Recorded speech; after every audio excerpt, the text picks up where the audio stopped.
Welcome to Play Nice, Play Fair.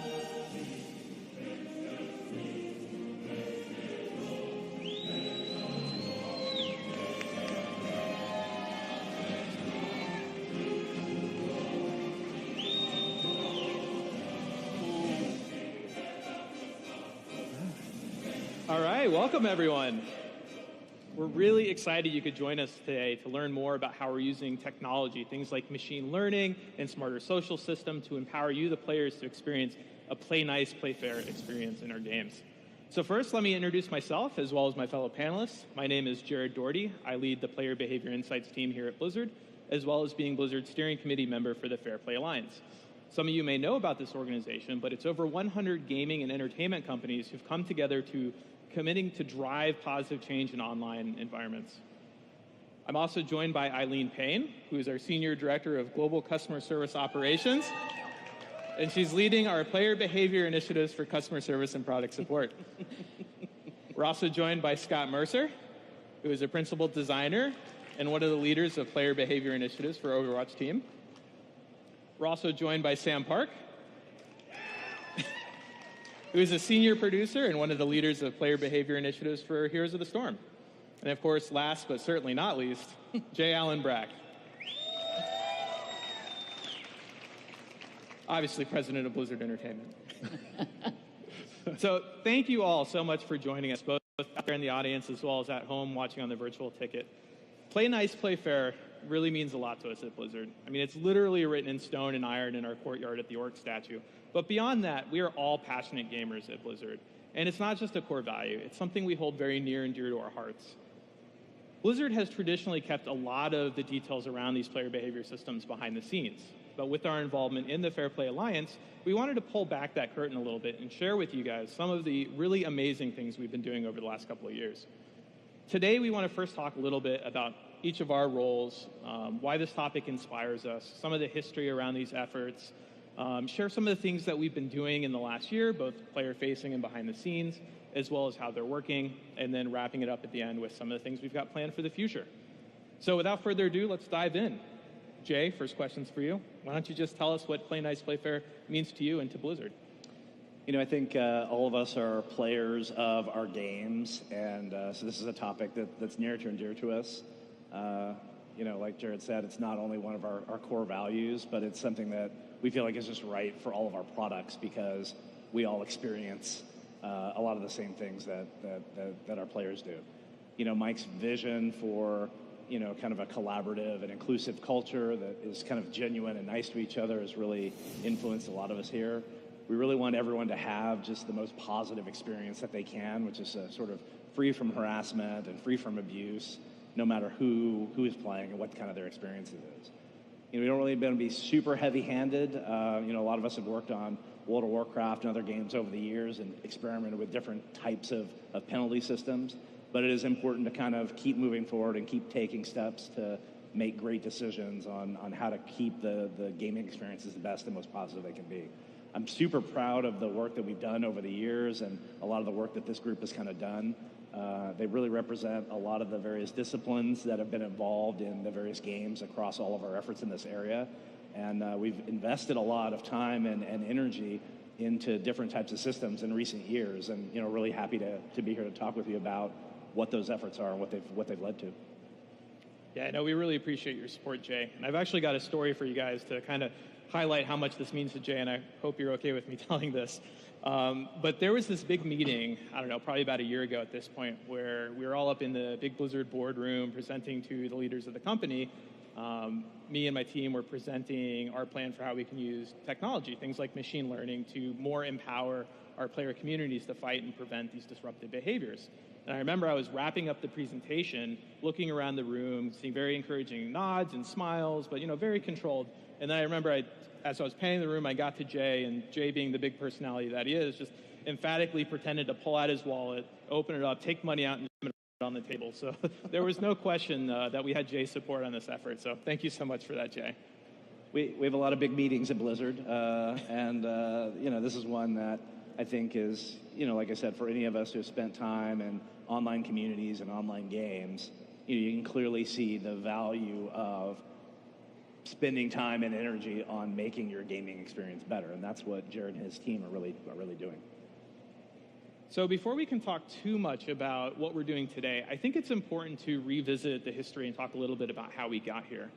I'm not sure if everyone out there in our player communities knows this, but customer service is actually one of our big drivers of Play Nice, Play Fair here at Blizzard.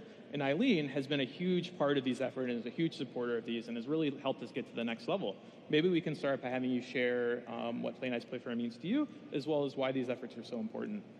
Sure. So historically, customer service really has been pretty reliant on player reports to enable us to address disruptive behaviors in games. And we have built up a fair degree of sophistication and automation over the years, but that does prove challenging to scale. And also, it's hard to ensure protection for the small number of players who are sometimes unfairly targeted by others.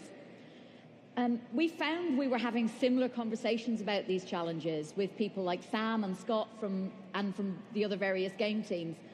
And we all figured that there must be opportunities to improve our approach and our systems using the technologies like machine learning that Jared mentioned, and also data analysis of player behaviors after a penalization. So we started asking if there was more that we could achieve by utilizing analytics to reduce disruptive behaviors. Yeah, and so one of the teams that they started talking to was us over in Global Insights, which is an analytics and data products organization within Blizzard. And let me tell you, we really loved that question.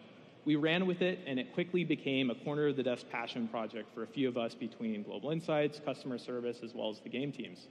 My team, Player Behavior Insights, was eventually formed to work on centralizing these efforts into one center of excellence. And let me tell you, we quickly found tons of support and passion across the entire company, and these efforts are now truly Blizzard-wide. So our goals as a team are to develop these machine learning systems that help empower your accurate player reports. We also provide data and design input for social features, things like Overwatch's endorsement system. These help drive positive community-wide change. And we get together with all the game teams to try different things, learn what works, what doesn't work, and how we can share that knowledge to best across the company to learn and grow together. At the end of the day, we really want to ensure that you, the players, have the tools you need to fight these disruptive behaviors and just have more fun. So we're talking a lot about disruptive behaviors and impact on playing experience. Maybe it's time to address the elec in the room, why we aren't calling these behaviors toxic or using the term toxicity. Yes, I knew this question was coming. Toxicity is certainly a very catchy word. You know, we see it in the gaming media and on social media. And we personally don't like it because we don't feel that it's very accurate.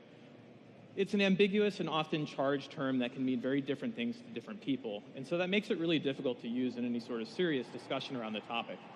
And Eileen, I think you've actually got some really good stats to back that up, right? Yeah, most people who are reported are really normal players just like you and me. They've reacted poorly to a particular set of circumstances, or they're having a really bad day. And when we look at the player reports and observe player behaviors, we can see that actually only about 5% of players that are being reported are what we would consider to be consistently disruptive to the game. So we keep that in mind. Yeah, and that's a great point. And we've seen that the negative connotation a word like toxicity can carry actually hurts efforts to connect with that other 95% of players who've been penalized, because it just doesn't match with how they see themselves or their behavior when you look at it over a long period of time. So we like the term disruptive behavior better because it's very easy to define as those behaviors that harm the gameplay experience for others. And again, in some cases, this can certainly be premeditated. You know, things like immediately trolling by jumping off the map over and over again in a game of Overwatch, or just being, immediately abusive to your teammates when you join a match. But the vast majority of the time, we see that it is just people having a bad day or reacting poorly to circumstances. So we want to make sure that we reflect that. So we've talked a little bit about the more central teams. How about we get Sam and Scott's perspective from a game team? Maybe we can start with you, Sam. What does play nice, play fair mean to you and to the Heroes team? Sure. So the Heroes team has looked at disruptive behavior, and we found that it takes away from having a fun and engaging experience. We want people to be excited when they approach Heroes, and we want them to have competitive matches. Heroes is really at its apex when people are working together and together with strategy, whether it's team fighting or flanking the enemy or doing a good rotation. magic happens when they're working at this way. Some of my favorite moments is having an Artana swap into a Nazwal and watching them squirm and then die. Not sure if I should be so excited about that, but we found that people who participate in disruptive behavior takes away from that experience. They could be even on your team as you're winning, and it kind of still feels bad after that. So we knew this was an area that we wanted to take on and improve. Scott, same question for you. What does Play Nice, Play Fair mean to you and to the Overwatch team? Sure. So Overwatch is a game. It's about amazing, diverse heroes that are working together as a team to make Earth a better place for everyone. And we see the world of Overwatch as something that's bright, positive, and really inspirational. And the entire development team has been in awe at the positive stories that we've seen from Overwatch affecting players around the world. It was just early this year, the Overwatch community came together and raised over $12.7 million to fight breast cancer with our partners at BCRF.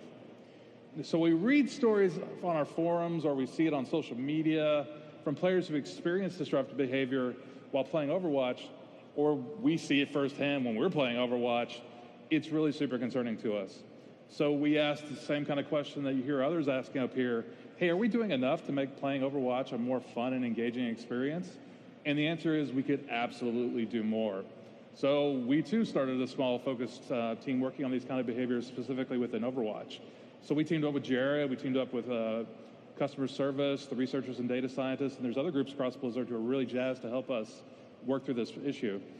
And really the first thing we came together, we started talking about like, hey, what's like the really big problem? And the first thing is that people didn't actually think reporting worked. It's a crazy thing to think about, but it's really true. And when people don't think reporting works, then they don't actually bother to actually create reports themselves. They don't go through and say like, I should report this guy, because they just don't think anything happens with it. So for that, if that doesn't work, like if the entire system just kind of falls apart on us. So we reviewed how reports translate into actions against disruptive players and decided to make them, first off, way more aggressive. And then alongside the aggressive actions, such as suspensions and silences, we also added what we think is a really important new warning action. So a lot of our research has shown that it's clear that people don't even realize a lot of times that they're being disruptive when they play.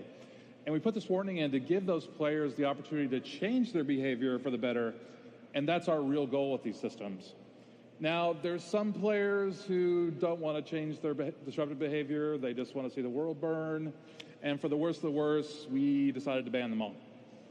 And we took away those players from being able to play Overwatch. But just so you understand, these people had hundreds of reports over a lifetime, have been actioned multiple times in the past. And then there was another group like right below that weren't quite so bad. Maybe didn't deserve full bans. We gave them suspensions. But this kind of mass action proved actually really important because what we've seen is these small number of players were actually responsible for a huge volume of all the bad behavior that players were seeing. So then alongside all this, like these actions to discourage and mitigate this disruptive player behavior, then we also started looking at ways to incentivize more positive player interactions. Yeah, and we'll get to that a little bit more. And so now that we've shared some of our roles and the history around these efforts, as well as what Play Nice, Play Fair really means to us, let's talk in more detail about some of the specific things that we're doing right now. The first thing I'd actually like to talk about is a little bit more around the social features. So Blizzard has used these social features to help players find the right experiences for them and to avoid the sorts of disruptive behaviors that can happen when you're put into a situation with another player where maybe your goals aren't exactly aligned, as well as giving you ways that you can reward, remember, and continue playing with players that you've had a really positive and good experience with. WoW is actually a great example of this. And I think out of everyone up here, Eileen plays the most WoW, right? That is inaccurate. No? That's not accurate. No one thinks that's true. But she does play. She does play a lot, but the most, not I don't think as much as someone else. That's not maybe. true. Well, in any case, the question's for Eileen. So. Yes, no, I guess on that topic, the recent development of WoW communities is actually a really good example of how we're working to enhance positive social experiences. Just like your Battle.net groups, the WoW communities allows players to be part of multiple communities within the game. And the intention, of course, is to enable folks to chat and interact with different groups for different experiences and activities that you enjoy. You know, outside of your guild group, you likely have a bunch of work friends you run dungeons or raid with, or a separate group of PvP friends, and so on. So communities has really allowed players to have fun in different ways, in different group spaces in the game, and it's allowing players of differing skill levels to interact outside of their core or main game experience. You know, if you're a less skilled player, you run far less risk of being yelled at for standing in stuff if the people you're with aren't on their main raid night, right? But it's their day for playing with less skilled or more casual friends. So you can expect to see some further features in the coming months. That'll include the ability to edit rather than having to delete your chats. You'll be able to modify your notes. And we'll also be adding the community groups to the WoW Companion app. So all of that's going to help to enhance this experience even further. That's great. Scott, what about you for Overwatch? What are some of the ways that you've seen social systems change the way players play and interact? Yeah, so just earlier this year, we added the endorsement system. And this gives players the ability to celebrate and thank their fellow players for making their experiences online better. In discussions with my fellow designer, Jeremy Crick, we noted that we already do a lot of things to reward like great hero play. You know, we've got statistic-driven systems like medals. We've got those cards that show up at the end of the round that you can vote on. But what we really want to do is celebrate more positive behavior that isn't quite so easily quantified. So we quickly identified 3 categories that we really wanted to celebrate. So if someone helps the team through great shot calling, that's something we want to celebrate. A great shot caller will definitely improve your results in the game and make for a better play experience. If your teammates are being unselfish, if they work well with others, if they're really suggestive to hey, they switched heroes when it was really an awesome thing to do, we all want to encourage that kind of behavior. And then as a competitive team shooter, good sportsmanship and manners while playing Overwatch is also something that's very important. In fact, it's so important, we actually give the opposing team the opportunity to endorse someone for good sportsmanship. And then we also added another system alongside endorsement at the same time, and that's our Looking for Group, or LFG system. Now, by using LFG, you can create teams of players that share a common goal or focus. You can have discussions before you actually start the game amongst your team, saying hey, what's our composition going to look like? What kind of strategies are we going to use? What role should we all play? And by playing with people you know, even if it's just these people you just met in LFG, the chances you have positive interactions with them increase pretty radically. Because now you're part of a team that's trying to succeed and have fun. Yeah, those are just some of the great examples of how these smarter social systems can lead to more fun and positive experiences among our player communities. So to change topics just a little bit, I'd like to now talk about how the player reporting systems work a little bit and how we've been making them better. Sam, I know Heroes of the Storm has been working and putting a ton of effort towards this over the last year. Can you share some of that? Yeah. So we've really focused, our strike team has focused on improving things from end to end. How we identify players that are participating in disruptive behavior. We incorporated what the player behavior insights team had done with chat verification and really validating the player reports that were coming in. How we notify players of how we appreciate their reporting. We had incorporated some of the thank you emails, but we're really looking at the endorsement system and the thank you in-game system that Overwatch has. We're excited to see what you guys do and how we might apply it to Heroes. Are we applying this correct penalty to the disruptive behavior that's happening? We've experimented with silences, but are there other behavior or actions that we could take that would reduce repeated offenses? Is the appeal system fair from end to end? Is there a feedback loop? We've found that sometimes people are innocent of the actions we give. It feels really bad, and we go back and make sure that, hey, what were the methods that went wrong there? How can we improve those things? And finally, do players trust the system? We've worked with Jared's team to implement player surveys, so now we have a baseline on how we're doing, and as we bring improvements in, we'll see those come across. So we hear the community's feedback.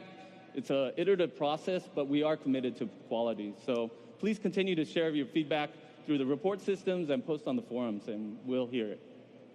So one point I'd actually like to talk about is some of the machine learning systems. And I think these are really important because they can be far more effective at identifying these abusive behaviors, much more so than like a simple profanity filter. So I don't want this to be like a technical talk, but for those of you out there who don't know maybe how machine learning works, it works by creating a complex algorithm that a computer can use to look at hundreds or thousands or even hundreds of thousands of examples and their correct answers to basically learn by experience and then apply that experience to new problems in the same space, learning to basically solve these problems through that example that we provide for them. So we're using a form of machine learning that's actually called deep neural nets. And this is really important because in our case, language can be really complicated. Certain four-letter words can be used in very positive ways, but also in very negative ways to abuse or harass other players. And so it's really important for us to use this type of machine learning so that we can look at an entire conversation and look at the context and figure out if it's, the case where it is being used in celebration and maybe that's okay, or the situation where it's being used to abuse or harass another player. And so training these systems was a huge effort at Blizzard that was spearheaded by our amazing game masters and publishing team members, because they understood not only Blizzard's culture and what's important to us, but the culture of our communities and understanding, like what's funny, what's not funny, what's appropriate, what's not appropriate. And Eileen was actually a huge driver of these efforts. Can you tell us a little bit more about those? Sure. I guess we've invested a significant amount of brain power and expertise over the last year or so in the form of our game masters and our publishing team members globally. They've been making tremendous effort to train these systems and to continue to improve the algorithms. And it's actually in 10 different languages. We have people of 32 different nationalities working in our organization globally. And they're all members of the gaming community too. They understand the different context and connotations of terms in different languages and cultures. And that understanding has proved extremely beneficial to us, because while it took a fair while to fully train the algorithm, and it's a continuing process, it really has given us the ability to validate those player reports with machine learning. And it's meant that we've been able to address disruptive behaviors faster and more accurately. In turn, that also gives much stronger protections for innocent players who are being targeted by false reports, because we're now much more quickly able to identify those before there's a danger of the player actually being penalized. I guess that said, we don't really consider any process to be absolutely perfect, and that's why we continue to have a real live game master in the loop for appeals. But we really have seen huge increases in the ability to correctly assess reports on behavior with our current technical solutions. We're seeing that about the verified penalties are about 30 times more accurate than those that are based simply on the fact of a report having been made. And even more importantly, they're actually 8 times more effective at driving reformed behavior in games. So that's really significant for us. And that's resulted in a significant ripple effect, which we're already seeing as reducing the amount of disruptive behaviors that players experience. Yeah, so on the topic of false reports, some of you may remember a popular Heroes streamer named Grubby, and an instance where he was penalized because there were some players that were abusing the reporting system. If you don't know Grubby, he's one of the nicest, most zen people, and so it felt really bad. So while the vast majority of our players wouldn't experience something like this because it was a targeted attack, the previous system was heavily influenced based on the number of reports. And so because of that coordinated attack, that made that situation happen. This was already a situation we were working to improve, but that really highlighted, hey, this is something we should take on. So since then, we've added machine verification, as well as other behind-the-scenes systems to mitigate this from happening again. I also want to dispel another rumor that I've heard before.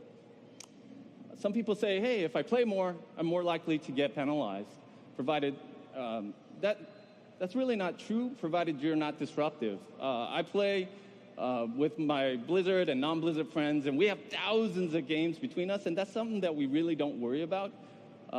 In addition, we're continuing to incorporate further machine learning verification to harden the system against these type of reports and abuse. We're also looking at ways to more strongly address players who are abusing the system for reporting. We'll continue to make these improvements, and we'll go from there. Yeah, these better player protections against false report was definitely one of the key secondary benefits of implementing this technology. But there was another one as well, and that actually helps with the appeals process. Eileen, can you maybe tell us a little bit more about that? Sure. I guess we sometimes hear from players who've been penalised and who've appealed against that penalty, that they feel that their voice wasn't heard and that they simply received a confirmation of the penalty, leading them to wonder if it's just an automated process and that there's no hope of successful appeal. But, truly there is really no evil overlord bot in the sky spewing out these auto responses to appeals. Not yet. Right now, game masters do in fact review all of them. And what they'll typically do is check game and chat logs and details about reports about the players before they decide whether to uphold or overturn the penalty. But, we have historically been cautious in our approach to detailing the specific wording or the incident in replies to appeals. And we usually do simply reiterate the general reason why and that the penalty has been upheld. For example, we might say in a reply to an appeal that we've had reports of harassment but not specify the details. And that is really, this approach just really protects the privacy of individuals, which is clearly important.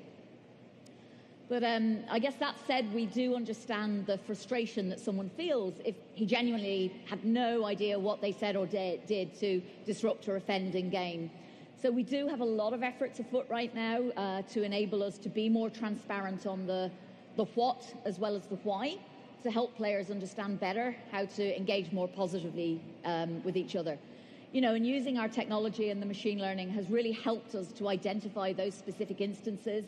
And in the future, we're going to make sure that they will be surfaced for the game masters on appeals so that the players can know exactly what they did and how to change their behavior to avoid further penalties. Yeah, that's actually a great point about how providing additional information to players has had actually really positive effects. And I know Overwatch has also been experimenting with features that give more feedback to players. Maybe you can share a bit more information about those, Scott. Yeah, so we've been talking a lot about technology and so forth, but one of the most powerful tools we've added is actually pretty simple. Whenever you report someone for disruptive behavior in Overwatch, and if that player is then actioned, we thank you for your help. So when we first implemented this, we did it with an email, and we got a lot of positive feedback, but not a lot of people even read those emails, so we missed out on the good news. But then we changed those messages to actually appearing inside Overwatch, and the reaction has been amazing. People now see that the reports matter and that they've helped their community. And getting a thank you message became something to celebrate. We'd see people post on social media. It's like, hey, I got this awesome thank you message. This is great. So we saw a huge positive change in the number of accurate reports, which then, combined with the technology like machine learning, we could then identify these players who are actually being disruptive way faster. So all of this adds up to some really significant changes in our player communities. And just over the course of 1 year, we've seen trust in our systems increase by over 170%, which is really quite amazing. And even more importantly, the number of matches that you experience with disruptive behavior has dropped by 40% globally over the past year. And we've certainly noticed that difference when we play Overwatch. We hope everyone else is also noticing this as well. Thank you. Thank you so much.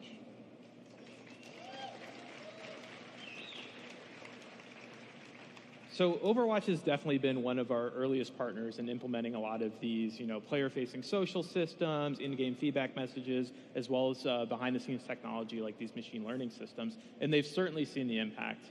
Other Blizzard games are at different points in implementing some of these features, but the ones that have are already starting to see similar trends with these numbers. So we're really excited about that. We're going to continue to monitor that and look at it and share more information about those when the time is right.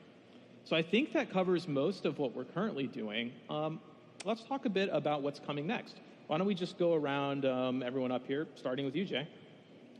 I think for me, I'm really proud of what we've accomplished so far as a group. This is something that, like I said at the beginning, is really important because we are all players of the games. You are all players of the games, otherwise you wouldn't be here. And so we know this is a passionate topic for you. There's not a single silver bullet or thing that we're going to be able to do to sort of eliminate these harassing behaviors. So our goal is just to kind of add different kinds of things and improve them over time and just continue to iterate and make things great. Jared's team, the Behavior Insights team, is sort of kind of leading those efforts for us. It's not, like I said, it's not like this perfect goal to eliminate all of the different kind of things that you have. We're just going to continue to iterate on it, continue to make better, continue to work on the reporting system, and continue to improve on and add different social tools that kind of people can add. And so eventually everyone has just a great, awesome, epic experience in all of our games. That's why we kind of are spending as much time and energy on these kind of different things is, we really want the communities to be able to help grow themselves and continue to be great. For me, for all of us who kind of participate in games and have had harassing experiences, that's kind of why we're doing this, right? We've all had that negative experience, and we all just want to do everything we can to make them go away. Yeah, so for us, we found that while chat can kind of be disruptive to your gameplay, there's another area in Heroes that makes gameplay sour. So we call it gameplay sabotage, and we've been experimenting and finding ways of people who are griefing or throwing, or some of you have been unfortunate enough to encounter some Leorics that are just throwing themselves and feeding against the core. That really gets at us. So it's really a bad situation and something that we wanted to go after. However, situations like the Leoric are blatant, right? They're just throwing, feeding. But how many of you have had a bad game or a bad day or an off-meta pick? And sometimes it's not so cut and dry and easy to select that, right? So we want to be really careful and selective how we're going about this. My kids love playing the game. They're not very good at it. I'm always saying, please don't ban my kids to the group. So we're regularly refining this. We're going to incorporate machine learning as it comes online in this area, and we'll continue to improve. Yeah, on Overwatch, we're also working, we're talking to Sam, learning like all the lessons from Heroes. We're working with Jared's team. And we're also trying to figure out, are there ways that we can better detect gameplay sabotage within Overwatch? And that includes things like intentionally dying, like he was talking about in Heroes, being AFK, those mysterious people that just don't do anything. There's also people that like use hero abilities in ways that hurt your own team. I think we've all run into someone who really likes putting up a May wall right at spawn when the game starts. So, and then also I think our LFG and endorsement systems have been really successful, but we've gotten a lot of feedback from that from players and across social media, and we're also going to look at ways to improve those. They've been successful, and we want to keep on working on that. And then I also want to give a final shout out to our Global Insights and our hacks teams for helping us maintain the competitive integrity of Overwatch. We've suspended and banned thousands of players for actions such as hacking, boosting, win trading, intentionally losing. I mean, these people are silent heroes. They work behind the scenes, and they really help keep our games free of the worst of the worst in terms of gameplay sabotage. And these teams are constantly working behind the scenes. They're working on new technology. We're working with them across Blizzard. Each game team works with the hacks team really extensively to try to help us better detect this kind of behavior. Yeah, and I guess in customer service, we have systems in place already. We're really committed to continuing to improve them to help the overall player experience. We're looking at more ways to inform players that their behavior is impacting or concerning other players. And, a little earlier, Scott mentioned that we implemented that warning system in Overwatch that alerts players when they log in if there's been a pattern of reports about them in their last play sessions that hadn't quite resulted in penalization. And that's because we want to give them the opportunity to play nice this time round. Plus, we're looking at ways to be more transparent, to give more detailed examples of what behaviors cause the penalty, because often a player will appeal just simply to understand that. So again, in Overwatch, the notification to a player that they've been penalized due to multiple reports of abusive chat, for instance, is an example of a step we've already taken in that direction. So for the future, we want to continue our efforts to harness those feedback systems to really help steer players back to the positive experiences that are very important to all of us. Yeah, and then from a player behavior insights perspective, we've been working very closely with Sam, Scott, and Eileen to learn from and empower all of these future game efforts, with technology, things like machine learning, looking for those opportunities to apply those technologies and systems, and then expand those to other games so all of Blizzard gets the benefits of that work and those learnings.